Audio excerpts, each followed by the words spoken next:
हाय दोस्तों, मेरा नाम है मयंक जैन और हम पढ़ रहे हैं राजस्थान की ज्योग्राफी के बारे में। इस भाग में हम पढ़ेंगे राजस्थान की संभागीय व्यवस्था यानी कि प्रशासनिक मंडल के बारे में। जैसा कि आपको पता है, राजस्थान में 7 संभाग हैं। सबसे पहले हम समझते हैं कि संभागीय व्यवस्था होती क्या है। देखिए, संभागीय व्यवस्था का हम एक उदाहरण देखते हैं। जैसे हमने लिया एक कोटा संभाग। कोटा, अब आपको कोटा संभाग में पता है 4 जिले आते हैं। एक तो आता है आपका कोटा, एक आता है आपका झालावाड़, एक जिला आता है बारां और एक जिला आता है आपका बूंदी। चारों जिलों में एक एक कलेक्टर बैठता है जिसे हम कहते हैं डीएम। अब जो ये डीएम होता है वो एक आईएएस ऑफिसर होता है। क्या होता है? IAS officer. देखिए, डीएम का काम क्या होता है? डीएम का काम होता है जिले में कानून व्यवस्था को बनाए रखना, इसके अलावा जो सरकार से योजनाएं आ रही हैं उसको इम्प्लीमेंट करना और जनता की शिकायतों का निवारण करना। अब इन चारों जिलों के ऊपर एक संभाग होता है कोटा। कोटा, झालावाड़, बारां, बूंदी पर संभाग है कोटा। यह आपका कोटा संभाग हो गया। अब कोटा संभाग पर जो एक अधिकारी बैठता है उसको हम बोलते हैं संभागीय आयुक्त। क्या बोलते हैं? संभागीय आयुक्त। देखिए, संभागीय आयुक्त जो होता है वो एक सीनियर आईएएस ऑफिसर होता है। क्या होता है? Senior IAS. इसके बाद सीधा ऊपर क्या होता है इनके? राज्य सरकार। तो एक तरीके से हम कह सकते हैं कि जो संभागीय व्यवस्था है यानी कि जो संभाग है वो एक तरीके से जिले और राज्य के बीच कड़ी का कार्य करता है। राज्य सरकार से जो योजनाएं आती है वो संभागीय आयुक्त यानी संभाग से होती हुई जिलों तक जाती है। इसके अलावा जो ये संभागीय आयुक्त जो सीनियर आईएएस होते हैं, इनके मार्गदर्शन में जिले के आईएएस काम करते हैं। इसके अलावा जिले में कलेक्टर से संबंधित जो शिकायतें हैं उसका निवारण करने का काम कौन करता है? संभागीय आयुक्त। ओवरऑल हम कह सकते हैं कि संभागीय व्यवस्था होने से जो हमारा प्रशासनिक तंत्र जो होता है वो मजबूत होता है, ताकि सरकार की जो योजनाएं हैं उनको अच्छे से लागू किया जा सके और जनता की समस्याओं को समय पर उनका निपटारा किया जा सके। तो अगर राज्य में बात करें तो सबसे बड़ी प्रशासनिक इकाई क्या होगी? राज्य में बात की जाए तो वो है आपकी संभाग। और अगर भारत के परिदृश्य में बात की जाए तो सबसे बड़ी जो प्रशासनिक इकाई होती है वो है क्षेत्रीय परिषद। कौन सी होती है? क्षेत्रीय परिषद। अब देखिए, भारत को 5 क्षेत्रीय परिषदों में डिवाइड किया गया है। पहला पूरब, दूसरा पश्चिम, तीसरा उत्तर, चौथा दक्षिण और बीच में एक मध्य परिषद, मध्य क्षेत्रीय परिषद। और पूर्वोत्तर राज्यों की एक और क्षेत्रीय परिषद है। यानी कि कुल भारत में क्षेत्रीय परिषदों की संख्या है 6। हमारा जो राजस्थान है वो आता है उत्तर क्षेत्रीय परिषद में, जैसे कि उत्तर में पंजाब, हरियाणा, हिमाचल प्रदेश, जम्मू कश्मीर। ये जो क्षेत्रीय परिषद है वो भारत की सबसे बड़ी प्रशासनिक इकाई है। उत्तरी क्षेत्रीय परिषद का मुख्यालय, आप ध्यान रखिएगा, नई दिल्ली में है। और जो क्षेत्रीय परिषद है उसकी अध्यक्षता जो है वो भारत के केंद्रीय गृह मंत्री करते हैं। क्षेत्रीय परिषद यानी उत्तरी क्षेत्रीय परिषद में आता है राजस्थान। फिर राजस्थान को प्रशासनिक दृष्टि से बांटा गया है संभाग में, फिर संभाग को प्रशासनिक दृष्टि से जिलों में, जिले को ब्लॉक में, ब्लॉक को तहसील में और तहसील को ग्राम पंचायत में बांटा गया। देखिए, आप एक उदाहरण से समझिए। ग्राम स्तर पर बात करें तो जमीन का रिकॉर्ड रखना, जमीनों की जो जमाबंदी से संबंधित कार्य, ये जमीनों को नापने का काम करता है पटवारी। अब देखिए, पटवारी है तो इसका मतलब ये नहीं है कि वो किसी की भी जमीन किसी के भी नाम कर दे। पटवारी पर नियंत्रण करने के लिए एक उससे ऊपर अधिकारी होता है जिसे हम कहते हैं नायब तहसीलदार। अब नायब तहसीलदार का मतलब ये नहीं कि वो चाहे जो काम कर दे। नायब तहसीलदार पर नियंत्रण करने के लिए तहसील में अधिकारी होता है तहसीलदार। तहसीलदार पर नियंत्रण करने के लिए अधिकारी होता है ब्लॉक पर SDM, sub divisional magistrate. SDM पर नियंत्रण करने के लिए जिले पर होता है जिला कलेक्टर। जिला कलेक्टर पर नियंत्रण करने के लिए संभाग में होता है संभागीय आयुक्त, और संभागीय आयुक्त पर नियंत्रण करने के लिए राज्य में होता है मुख्य सचिव। तो इस तरीके से जो है प्रशासनिक तंत्र काम करता है। कोई भी अधिकारी स्वतंत्र रूप से काम नहीं करता है।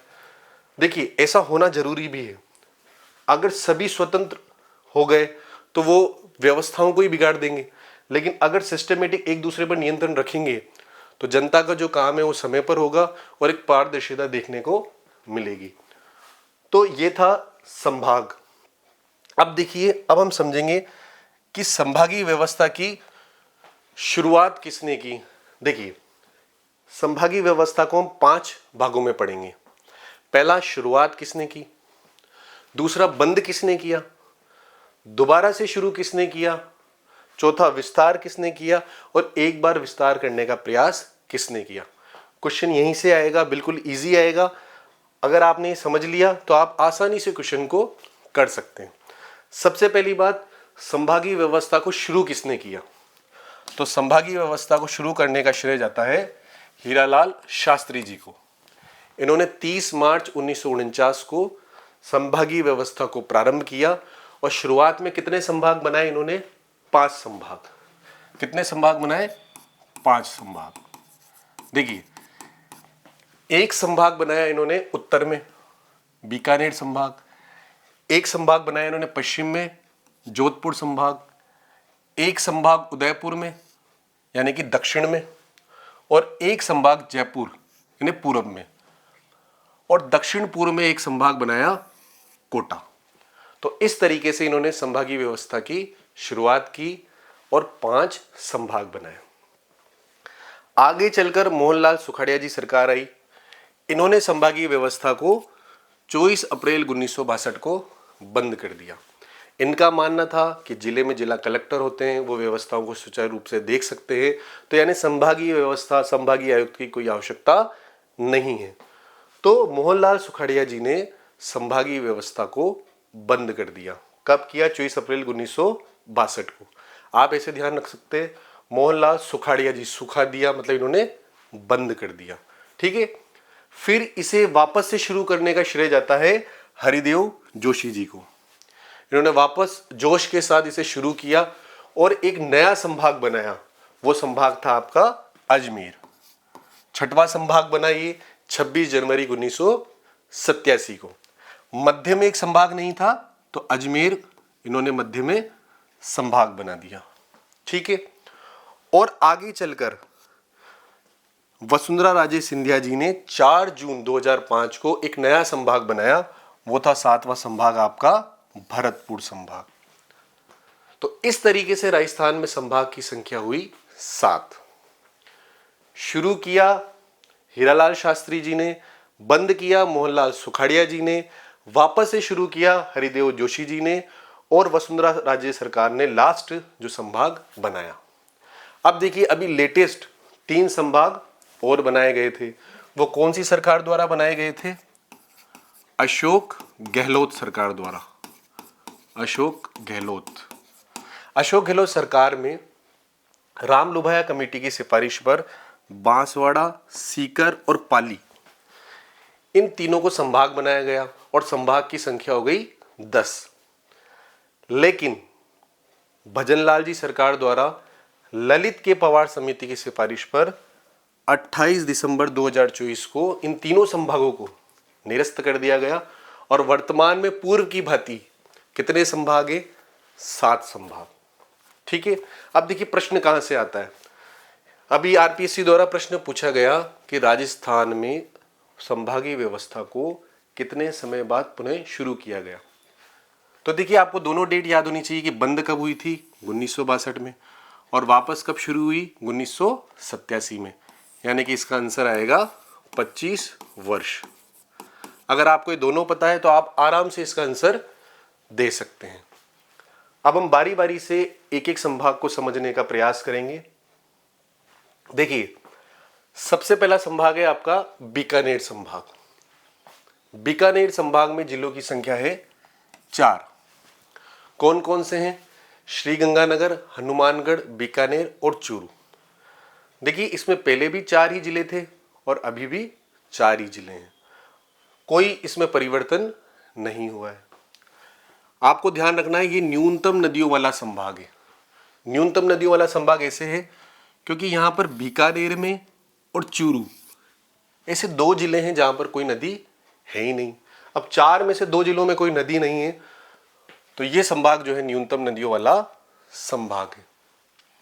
राजस्थान का उत्तरी संभाग, देखिए बीकानेर संभाग की जो स्थिति है वो इस तरीके से है, ये आपका पूरब, ये आपका पश्चिम, ये उत्तर और ये दक्षिण। तो पूरा का पूरा बीकानेर संभाग उत्तर में बसा हुआ है, श्रीगंगानगर, हनुमानगढ़, बीकानेर और चूरू। तो ये राजस्थान का कौन सा संभाग है? उत्तरी संभाग। इसके अलावा अगर आपको जिले याद हो जाते हैं तो ठीक है, वरना आप इस ट्रिक के माध्यम से, बिग चूहा ट्रिक से आप इन चारों जिलों को याद कर सकते हैं। बी से मतलब है यहां पर बीकानेर, ग से मतलब है गंगानगर, चू से चूरू और हा से हनुमानगढ़। यह हुआ आपका बीकानेर संभाग। यहां तक क्लियर है? ठीक है, इसका आप एक स्क्रीनशॉट ले लीजिए।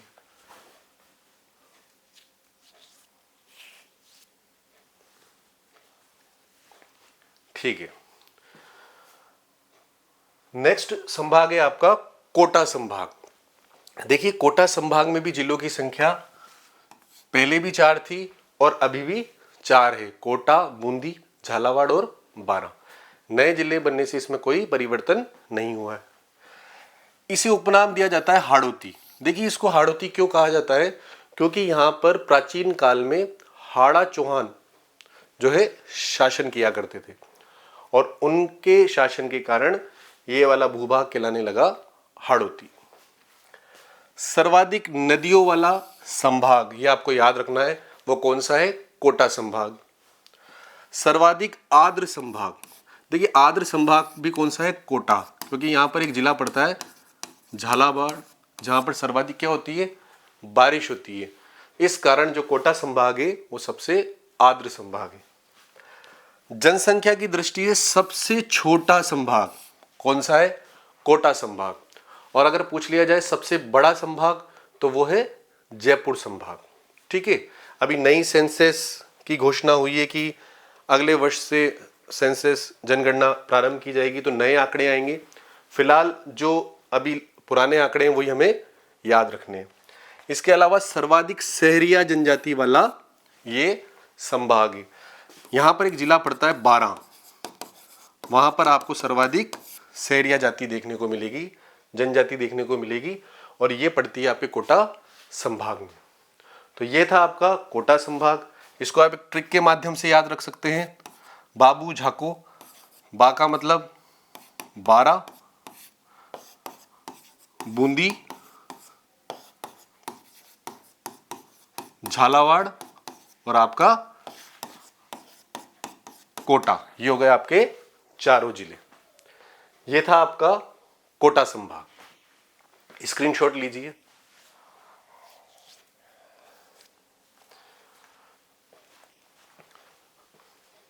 नेक्स्ट संभाग देखते हैं हम, भरतपुर संभाग। देखिए भरतपुर संभाग जो है इसमें जिलों की संख्या है 5। पहले इसमें जिले हुआ करते थे 4। कौन कौन से? सवाई माधोपुर, करौली, धौलपुर और भरतपुर। नए जिले बनने से इसमें एक जिला अलग हुआ है भरतपुर से, डिग। यह आपको ध्यान रखना है। तो डिग जिला बनने से जो भरतपुर संभाग है उसमें जिलों की संख्या 4 से अब कितनी हो गई? 5। इसे पूर्वी राजस्थान का प्रवेश द्वार भी कहते हैं। देखिए ये पूरब, पश्चिम, उत्तर, दक्षिण। अगर आप पूरब से एंटर होंगे राजस्थान में तो ये सारे जिले पड़ेंगे, या तो सवाई माधोपुर पड़ेगा, करौली पड़ेगा, धौलपुर, भरतपुर और डिग पड़ेगा। आप इन्हीं जिलों के माध्यम से राजस्थान में एंटर कर सकते हैं। तो ये सारे जिले पूरब में होने के कारण ये संभाग कहलाता है पूर्वी राजस्थान का प्रवेश द्वार। ठीक है, अगला है सबसे कम लिंगानुपात वाला संभाग। लिंगानुपात से मतलब ये स्त्री और पुरुषों की संख्या का एक रेशो होता है। अगर हम कहें लिंगानुपात तो इसका कैलकुलेशन होता है 1000 पुरुषों पर स्त्रियों की संख्या, वो आपका क्या कहलाता है, लिंगानुपात। और सबसे कम लिंगानुपात जो है वो है आपका भरतपुर संभाग का। इसके अलावा ये ब्रज क्षेत्र से प्रभावित संभाग है। देखिए ब्रज क्षेत्र से क्यों प्रभावित है, क्योंकि भरतपुर से जब आगे चलेंगे आप तो यहां से आपका मथुरा, वृंदावन, इनकी सीमा प्रारंभ हो जाती है। तो चूंकि ये ब्रज क्षेत्र के नजदीक है इसलिए कृष्ण भक्ति का ब्रज क्षेत्र का प्रभाव यहां पर देखने को मिलता है। आप देखिए, आप इन पांचों जिलों को एक ट्रिक के माध्यम से याद कर सकते हैं। ट्रिक है सवाई के दो दी भरत ने। सवाई का मतलब सवाई माधोपुर, दो का मतलब धौलपुर, क से करौली, दी से आपको ध्यान रखना है डिग, और भरत से भरतपुर। 1, 2, 3, 4 और 5, ये पांचों जिले हो गए आपके भरतपुर संभाग के। इसका आप एक स्क्रीनशॉट ले सकते हैं।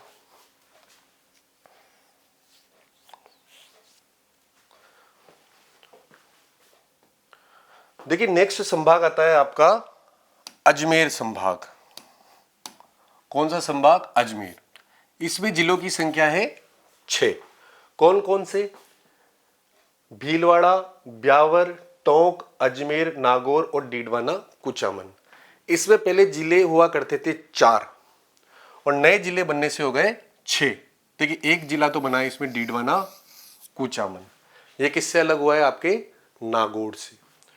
और एक जिला बना है आपका ब्यावर, ये आपके अजमेर, पाली, भीलवाड़ा, इनसे अलग हुआ है। तो इनके बाद जिलों की संख्या हो गई 6। ये राजस्थान का बिल्कुल मध्यस्थ संभाग है। आपने देखा होगा राजस्थान के नक्शे में जो अजमेर जिला पड़ता है वो बिल्कुल सेंटर में पड़ता है, और इसके इस संभाग के जो जिले हैं नागौर, डीडवाना, ब्यावर, भीलवाड़ा इसके आसपास पड़ते हैं। तो एक तरीके से जो संभाग है बिल्कुल राजस्थान के मध्य में है। तो आपसे पूछा जाए राजस्थान का मध्यस्थ संभाग तो वो होगा अजमेर संभाग। इसके अलावा सबसे ज्यादा खारे पानी की झीलों वाला संभाग कौन सा है, तो आपको ध्यान रखना है अजमेर संभाग। देखिए सबसे ज्यादा खारे पानी की झीलें आपको कहां देखने को मिलेगी, नागौर में।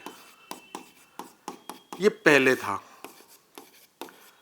लेकिन नागौर से भी अलग हुआ है डीडवाना, कुचामन। क्या अलग हो गया, डीडवाना, कुचामन। तो ये जो जितनी भी ज्यादा खारे पानी की झीलें थी वो अब कहां हो गई, डीडवाना, कुचामन में। तो अगर आपसे पूछे सबसे ज्यादा खारे पानी की झीलों वाला संभाग तो आएगा अजमेर संभाग, क्योंकि नागौर, डीडवाना अजमेर में है। लेकिन आपसे पूछे जिला तो आपको आंसर देना है डीडवाना, कुचामन। पहले था नागौर और अब डीडवाना, कुचामन। देखिए आप इसको एक ट्रिक के माध्यम से याद कर सकते हैं। अना का ब्याह भीलकुड़ी से टोक में हुआ, तो अ से हो जाएगा आपका, अ से क्या होगा, अजमेर, ना से नागौर, ब्याह से आप ध्यान रख सकते हैं नया जिला ब्यावर, भील से भीलवाड़ा, कुड़ी से एक नया जिला याद रख सकते हैं डीडवाना, कुचामन,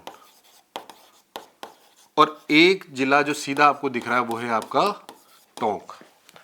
तो इस तरीके से 1, 2, 3, 4, 5, 6 जिले कौन से संभाग में, अजमेर संभाग में। यह था आपका अजमेर संभाग। इसका आप एक स्क्रीनशॉट लीजिए।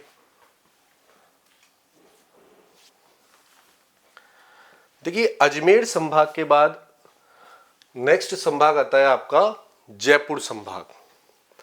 जयपुर संभाग में जिलों की संख्या है 7। देखिए ये बॉर्डर वाले जिले आपको याद है, अलवर, अलवर से अलग हुआ खेड़थल तिजारा, खेड़थल तिजारा के पास में कोटपुतली बहरोड जो कि अलवर और जयपुर से अलग हुआ। फिर ये इतनी सी सीकर की सीमा है, सीकर जिला, और ये आपका झुंझुनू। फिर आ गया ये आपका जयपुर और आ गया दौसा।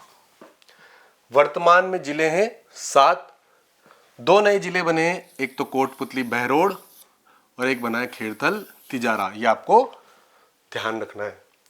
देखिए, जनसंख्या की दृष्टि से सबसे बड़ा संभाग कौन सा है? जयपुर संभाग। सर्वाधिक जनसंख्या इस संभाग में निवास करती है। और अभी हमने पढ़ा था सबसे कम, वो था कोटा संभाग। सर्वाधिक जनसंख्या घनत्व, जनसंख्या घनत्व से हम कह सकते हैं कि 1 वर्ग किलोमीटर क्षेत्र में रहने वाले व्यक्तियों की संख्या। तो सर्वाधिक डेंसिटी यहां पर आपको कहां देखने को मिलेगी? जयपुर संभाग में। सर्वाधिक दुर्गों वाला संभाग भी कौन सा है आपका? जयपुर, क्योंकि सबसे ज्यादा जिले जयपुर में, सबसे ज्यादा दुर्ग कहां पर है? जयपुर में। तो इस कारण सर्वाधिक दुर्गों वाला संभाग भी कौन सा है आपका? जयपुर संभाग। इसके अलावा सर्वाधिक साक्षरता दर वाला संभाग भी आपका जयपुर संभाग है। इसे आप एक ट्रिक के द्वारा समझ सकते हैं। बहरे हो खेर अब सीधी जय 2 बार झुंझुनू में बोलेगी। बहरे से आप याद रख सकते हो कोटपुतली बहरोड, जो नया जिला बना है आपका कोटपुतली बहरोड। खेड़ से आप याद रख सकते हो खेड़थल तिजारा, ये भी आपका क्या है? नया जिला है। अब से अलवर हो गया, सीधी से सीकर हो गया, जय से आप पता लगा लोगे जयपुर, दोस्त से दौसा, और झुंझुनू तो सीधा ही लिखा हुआ है यहां पर, झुंझुनू। तो कितने जिले हुए? 1 2 3 4 5 6 और ये 7। तो ये था आपका जयपुर संभाग। इसका आप एक स्क्रीनशॉट लीजिए।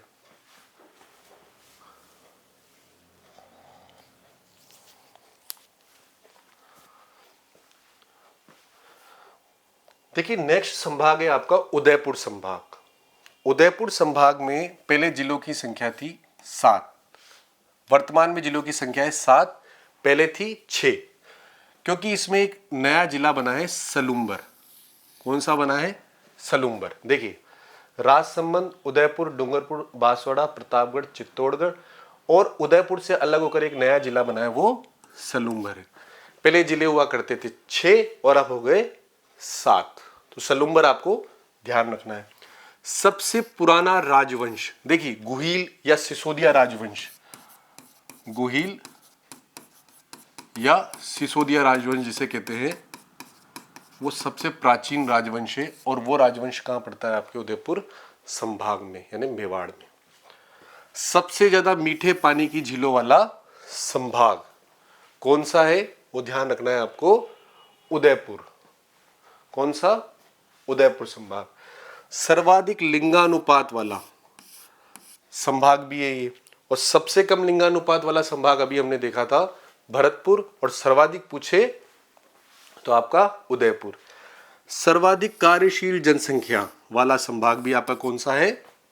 उदयपुर संभाग। इसमें जिला पड़ता है चित्तौड़गढ़। सबसे ज्यादा कार्यशील जनसंख्या यहां पर निवास करती है चित्तौड़गढ़ जिले में, और चित्तौड़गढ़ जिला जो है वह आपके आता है उदयपुर संभाग में। तो सर्वाधिक कार्यशील जनसंख्या वाला संभाग पूछ ले तो आएगा आपके उदयपुर संभाग। देखिए, आप इसे एक ट्रिक से याद रख सकते हैं।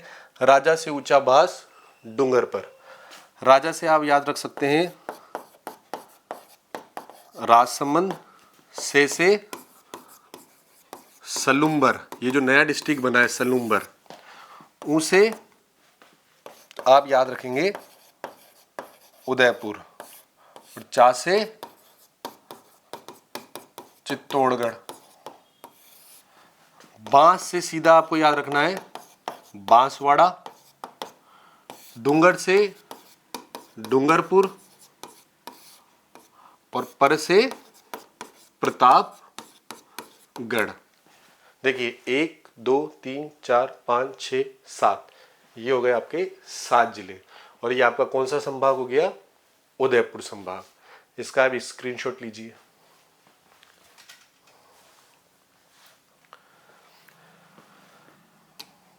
नेक्स्ट संभाग है और लास्ट संभाग है आपका जोधपुर संभाग। देखिए जोधपुर संभाग जो है इसमें सर्वाधिक जिले आते हैं और वो है कितने जिले आते हैं? 8 जिले। तो सर्वाधिक जिलों वाला संभाग पूछ ले आपसे तो आप कहेंगे जोधपुर संभाग। इसमें देखिए अभी लेटेस्ट जो नए जिले बने, एक तो बना है फलोदी और एक बना है आपका बालोतरा।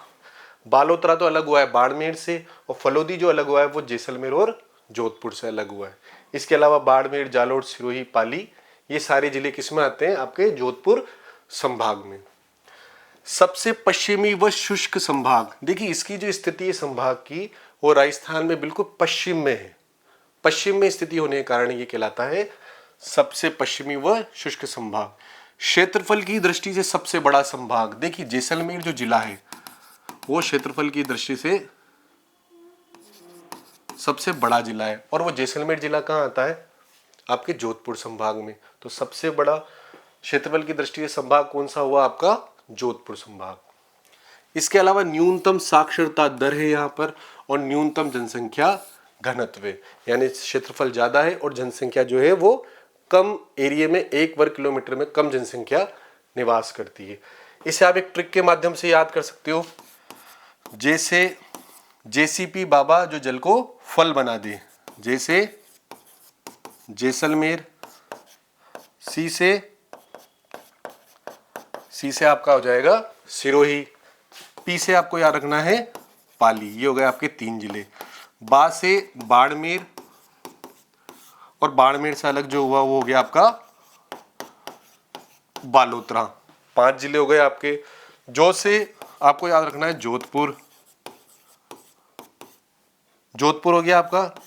जल से जालोर, और फल से आपका एक नया जिला बना है फलोदी। ठीक है, इस तरीके से 1 2 3 4 5 6 7 8 सबसे ज्यादा जिलों वाला संभाग जोधपुर संभाग आपका कंप्लीट होता है। इसका आप एक स्क्रीनशॉट ले सकते हैं।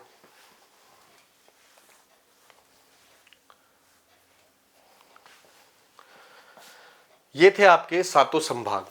अब देखिए संभाग, इनके पुराने जिले और नए जिले, इसे हम देखेंगे।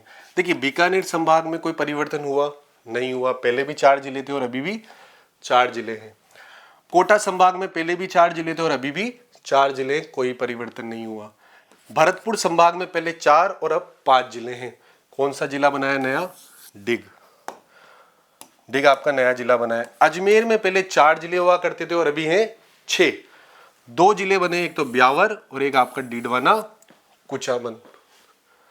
जयपुर में पहले जिले हुआ करते थे 5 और अभी हो गए 7, एक बना है आपका कोटपुतली बहरोड और एक बना है आपका खेड़तल तिजारा।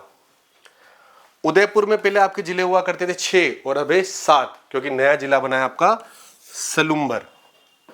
इसी तरीके से लास्ट जो कि मैक्सिमम जिलों वाला संभाग है जोधपुर, उसमें पहले 6 जिले हुआ करते थे और अभी हैं 8, 2 जिले बने हैं, एक तो फलोदी और एक बालोतरा। तो आपको ये ध्यान रखना है कि अभी कितने जिले हैं संभाग में और पहले कितने थे और नए जिले कौन से बने। तो ये था आपका संभाग वाला टॉपिक। नेक्स्ट वीडियो में नेक्स्ट टॉपिक के साथ मिलते हैं। धन्यवाद।